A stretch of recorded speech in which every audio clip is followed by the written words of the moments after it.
जादुई अनार। किशन एक गरीब चरवाहा था। वह पहाड़ों के एक छोटे से गांव में लोगों की भेड़ बकरियां चराने जंगल में जाता था। लेकिन इधर कई महीनों से वह बहुत गरीबी में दिन गुजार रहा था, क्योंकि लोगों ने जानवर पालने ही बंद कर दिए थे। चलकर शहर में कोई नौकरी ढूंढनी होगी। यहाँ तो कोई काम मिलता नहीं है। वह शहर की तरफ नौकरी की तलाश में पैदल चल पड़ा था। हाथ में सिर्फ एक खाने की पोटली थी और एक लोटा था। जब भूख लगती तो अपनी पोटली खोलकर रोटी खा लेता। वह चलते चलते थक गया था। एक अनार के पेड़ के नीचे बैठ गया। अपनी बदकिस्मती पर उसकी आंखों से आंसू गिरने लगे। उसके आंसुओं की कुछ बूंदें पेड़ की जड़ में जाकर गिर पड़ी। अचानक पेड़ की जड़ों से आवाज आई, अरे, कोई है जो मुझे एक बूंद पानी पिला दे? किसी के खांसने की आवाज आई। उसने उठकर इधर उधर देखा, कोई दिखाई नहीं पड़ा। वह झट से गया और पास ही में बहने वाली नदी से पानी लेकर आया और पेड़ की जड़ों में डाल दिया। जड़ में पानी पहुंचते ही, तुमने मुझे पानी पिलाकर मेरी सांसें लौटा दी। मैं तुमसे बहुत प्रसन्न हूँ। इस पेड़ के नीचे एक गड्ढा है, उसमें कुछ अनार के बीज हैं। उन्हें अपने साथ ले जाओ और अपने आंगन में लगा दो। वह तुम्हें वह सब कुछ देंगे जो तुम चाहोगे, लेकिन आज के बाद कभी आंसू मत गिराना। किशन ने जाकर देखा तो पेड़ के नीचे सचमुच गड्ढे में कुछ बीज थे। उसने उन्हें उठा लिया। बहुत बहुत धन्यवाद। पर आप कौन हैं और मुझ पर इतनी कृपा करने का क्या कारण है? मैं इसी पेड़ की जड़ों में रहता हूँ। 2 दिन पहले ही कुछ लोगों ने पेड़ काटने का प्रयास किया था। उस समय से मैं बेसुध था। अभी बहुत प्यास लगी थी, इसीलिए तुम्हें आवाज दी थी। ठीक है, मैं तो घर से नौकरी की तलाश में निकला था। अब तुम्हारी ही नौकरी सही। घर आकर उसने अपने आंगन के एक कोने में बीज लगा दिया। सुबह जब सोकर उठा तो वहाँ एक अनार का पेड़ उग गया था। वह बहुत खुश हुआ। ये अनार का पेड़ कैसे मेरी इच्छा पूरी कर पाएगी? तभी उसने देखा कि पेड़ की कुछ डालियों पर छोटे छोटे अनार लगे हैं। एक अनार नीचे गिरा था। उसने अनार तोड़कर देखा तो उस अनार के बीज सोने के थे। उसकी आंखें हैरानी से फैल गईं। वह पेड़ पर चढ़कर अनार तोड़ने की सोच रहा था। तभी पेड़ से आवाज आई, किशन, थोड़ा सब्र करो। जो अनार नीचे गिरेंगे वही उठाना। थोड़ा थोड़ा करके बाजार में बेच देना। हाँ, इस पेड़ की जितनी अच्छी देखभाल करोगे उतने ही ज्यादा फल तुम्हें मिलेंगे। ध्यान रखना, ये बात किसी को पता ना चले। उसने पेड़ में पानी डाल दिया, फिर जाकर बाहर बैठ गया। उसी समय उसका एक पड़ोसी बांके आ गया। उसने जैसे ही उसे देखा, अरे किशन, तुम तो कल शहर कमाने गए थे, इतने जल्दी कैसे लौट आए? हाँ, गया तो था, पर रास्ते में ही कुछ तबीयत ढीली लगी तो लौट आया। अरे, तबीयत खराब थी तो वैद्य जी को दिखा लिया होता। बांके चुपचाप चला गया, लेकिन सारे गांव में इस खबर का ढिंढोरा पीट दिया कि किशन वापस आ गया है। अब चलकर यहीं गांव में ही कोई काम ढूंढता हूँ। उसने जाकर उस दिन खेत में काम किया। शाम को घर आने के बाद पेड़ के पास गया तो कुछ अनार नीचे गिरे थे। जल्दी से उन्हें तोड़ा। अरे, ये तो कमाल हो गया। इन अनारों में भी बीज की जगह सोना है। वह तुरंत सोना लेकर बाजार गया और उसे बेच दिया। उसको उम्मीद से अधिक पैसे मिले। अब तो वह बहुत खुश था। अब ये रोज का नियम बन गया था। धीरे धीरे उसके पास बहुत धन हो गया। अब वह कहीं काम पर नहीं जाता था। उसके रहन सहन, उसके कपड़ों में तो बदलाव ही आ गया था। अरे, इस फक्कड़ की तो किस्मत ही पलट गई है। वह हमेशा इसी ताक में रहता कि किशन क्या करता है। एक दिन सुबह सुबह उसके आंगन में पहले उसने एक बॉल डाल दी। इसके बाद उसे उठाने के बहाने आंगन में कूद गया। वहाँ उसने देखा कि किशन पेड़ के नीचे से अनार उठा रहा है। ये अनार के फल है ना, कुछ हमें भी दे दो, मैं भी खा के देखूं कैसा है। किशन ने चुपचाप उसे अनार दे दिया। जब बांके ने अनार तोड़ा तो वह एक साधारण अनार था। शायद यही अनार बेचकर ही ये पैसे वाला बन गया है। लेकिन फिर भी वह सोचता रहा। अनार बेचकर कोई इतना अमीर नहीं बन सकता, जरूर कुछ और राज है। वो रोज सुबह सुबह उसके आंगन में झांका करता। एक दिन उसने किशन को अनार से सोना निकालते हुए देख लिया।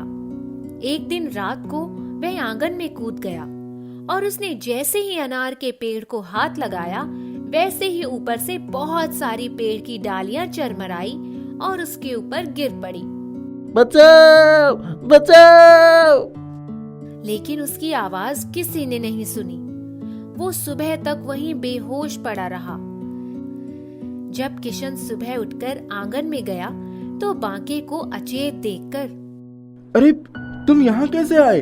क्या हुआ तुम्हें? अरे भाई, मुझे बचा लो, पहले इस झंझट से छुटकारा दिलाओ। पता नहीं कैसे ये डालियां मेरे ऊपर गिर गई। मैं तो सिर्फ एक अनार तोड़ने आया था। अच्छा हुआ इसे उस दिन सोने के बीज वाला अनार नहीं मिला। उसने उसके ऊपर से सारी लकड़ियां हटाई और वो वहाँ से भाग गया। अरे बाप रे, अब तो कभी भी इसके घर की तरफ झांकूंगा भी नहीं तो इस पेड़ ने तो आज मुझे मार ही डाला था। उसके जाने के बाद अब मुझे भी थोड़ी जमीन खरीद लेनी चाहिए। कितने दिनों तक दूसरों के मजदूरी करूंगा। एक दिन वह पैदल ही उसी पेड़ के पास जंगल में चल दिया। आपने तो मेरी जिंदगी ही बदल दी। अब मैं सोच रहा हूँ कि धीरे धीरे बहुत सारी जमीन खरीद लूं और उन पर अनार के पेड़ लगा दूं। बहुत अच्छी सोच है तुम्हारी, पर एक बात का ध्यान रखना कि जितना हो सके उतना ही दान पुण्य के कर्मों में पैसे लगाना, गरीबों की मदद करना। एक हफ्ते में ही उसने जमीन खरीद ली और पूरी जमीन पर अनार के पेड़ लगवा दिए। कुछ जमीन पर एक पशुशाला भी बनवा दी। मुझे कितनी भी दौलत मिल जाए, पर मुझे कभी नहीं भूलना चाहिए कि मैं एक चरवाहा हूँ। उसके पास बहुत सारी धन दौलत हो गई थी। एक दिन जब वह रात में सोया तो उसकी नींद खुल गई। उसने खिड़की से देखा कि एक लड़की उसके घर के बाहर बैठी रो रही है। वह तुरंत बाहर गया। कौन हो तुम और रो क्यों रही हो? रो नहीं तो क्या करूं? मेरी सौतेली माँ ने मुझे घर से बाहर निकाल दिया क्योंकि मेरा बापू 1 साल पहले ही चल बसा। मैं ऊपर वाली पहाड़ियों के उस पार रहती थी। इतना कहकर वह सिसकियां भरने लगी। अच्छा, तुम रोना बंद करो। चलो अंदर चलकर हाथ मुंह धो लो। सुबह चलकर तुम्हारी माँ से बात करेंगे। क्या नाम है तुम्हारा? मेरा नाम माधुरी है, लेकिन अब अपने घर नहीं जाना चाहती। अच्छा चलो, पहले अंदर तो चलो। कल सुबह पंचायत इस बात का फैसला करेगी। माधुरी चुपचाप उसके पीछे पीछे चली जाती है।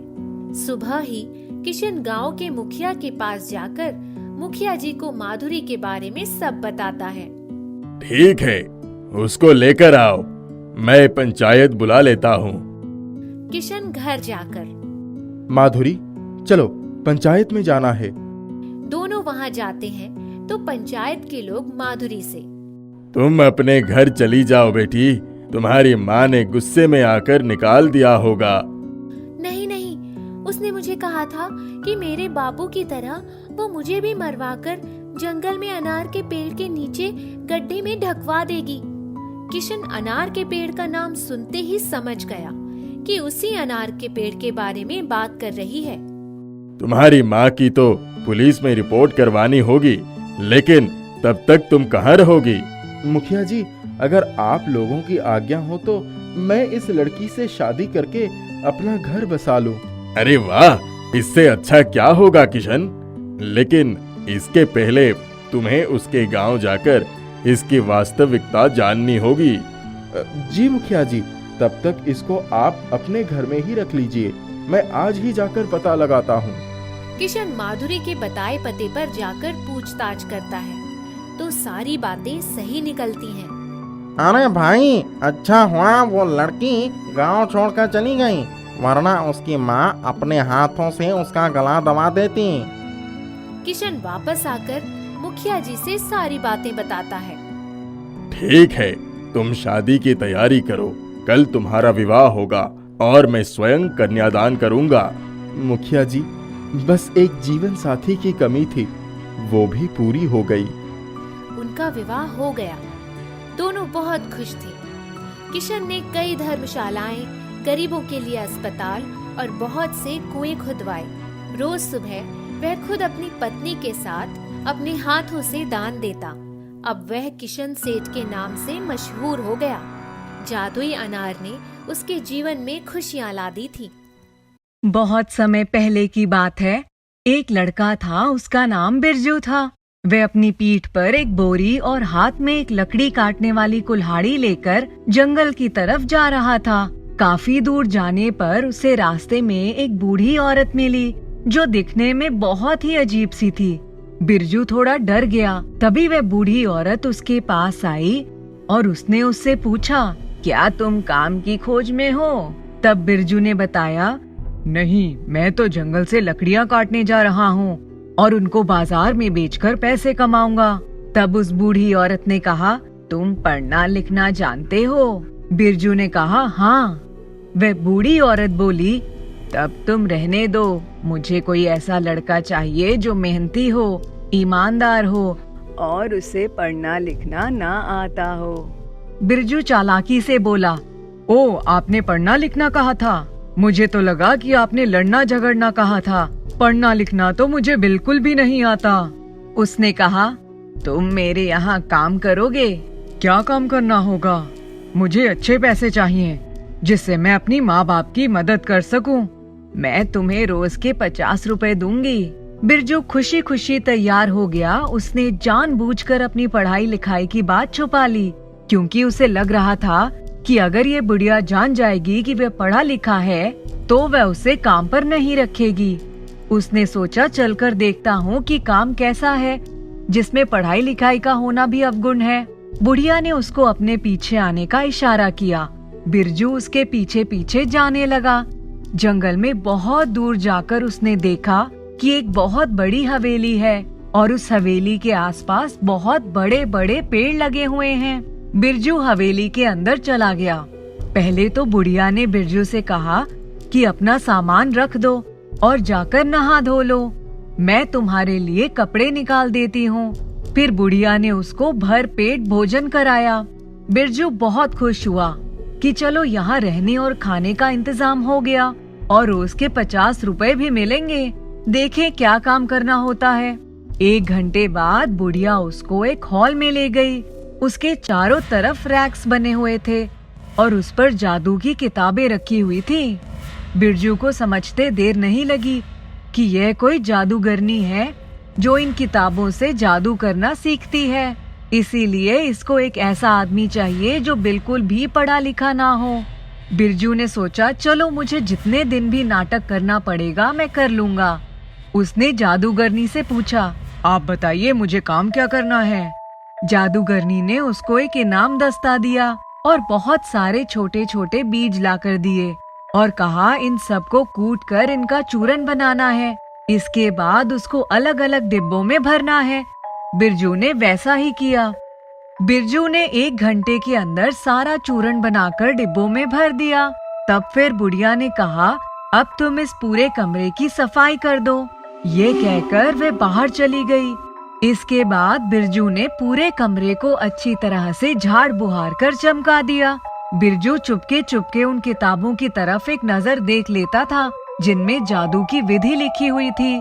अब उसके दिमाग में एक ही बात चल रही थी कि उसको कब मौका लगेगा और वह इन किताबों से कुछ पढ़कर सीख लेगा। धीरे धीरे उसने जादूगरनी का सारा काम संभाल लिया। अब वह जादूगरनी के हर काम में उसकी मदद करता था।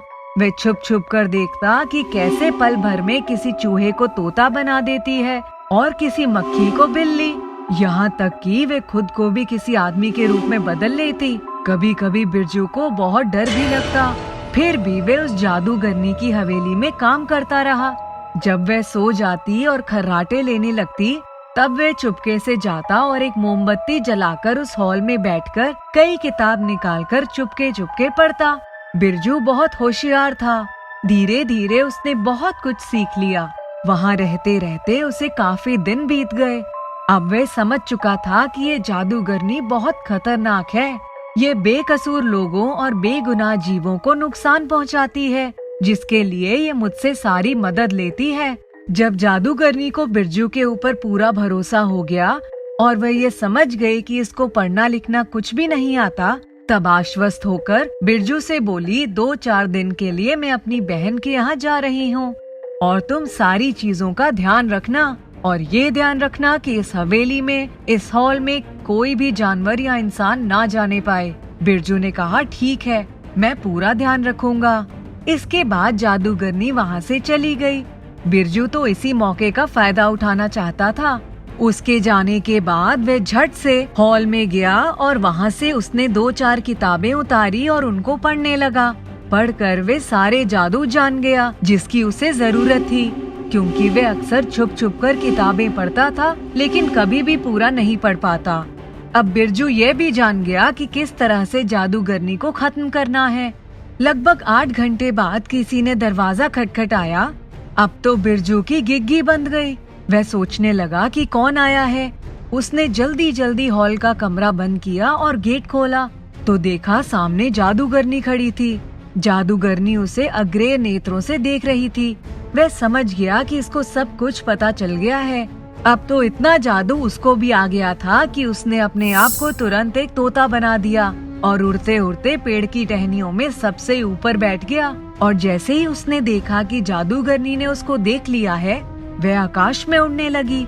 पलक झपकते ही जादूगरनी एक कौवा बनकर उसका पीछा करने लगी। धीरे धीरे बिरजू एक नदी के पास उतरा। उसने मेंढक बनकर नदी में छलांग लगा दी। जादूगरनी बड़ी मछली बनकर उनके पीछे पीछे पानी में तैरने लगी। बिरजू ने अपने आप को बगुला बना दिया। तब जादूगरनी ने हड़बड़ाहट में मछली वाला जादू फिर से चला दिया और बिरजू ने झट से मछली बनी जादूगरनी के ऊपर अपनी चोंच मारी और उसको निगल गया। इसके बाद वह उड़ता हुआ नदी के बाहर निकला। अब वह अपने असली रूप में आना चाहता था, लेकिन वह जादू तो काम ही नहीं कर रहा था। फिर उसको याद आया, इसके लिए उसे फिर से किताब पढ़नी पड़ेगी और वो उड़ता हुआ हवेली की तरफ भागा। वहाँ जाकर उसने चैन की सांस ली। वह झटपट रोशनदान से हॉल में घुस गया और किताब के पन्ने देखने लगा। किताब तो खुली ही थी। तुरंत उसको जादू मिल गया। उसने मंत्र पढ़ा और अपने असली रूप में वापस आ गया। बिरजू ने एक लंबी सांस ली। वह सोचने लगा, अब इस पूरी हवेली और इस जादू नगरी का मालिक मैं खुद हूँ। अब वह जादूगरनी किसी भले इंसान या किसी भी जानवर को नुकसान नहीं पहुँचा सकती थी। मैं आराम से बैठकर सारी किताबें पढ़ लूंगा और देखूंगा कि जादू से किस किस का भला कर सकता हूँ। बिरजू अपने परिवार को भी अपने पास ले आया। बाकी जीवन दूसरों का भला करने में लगा दिया।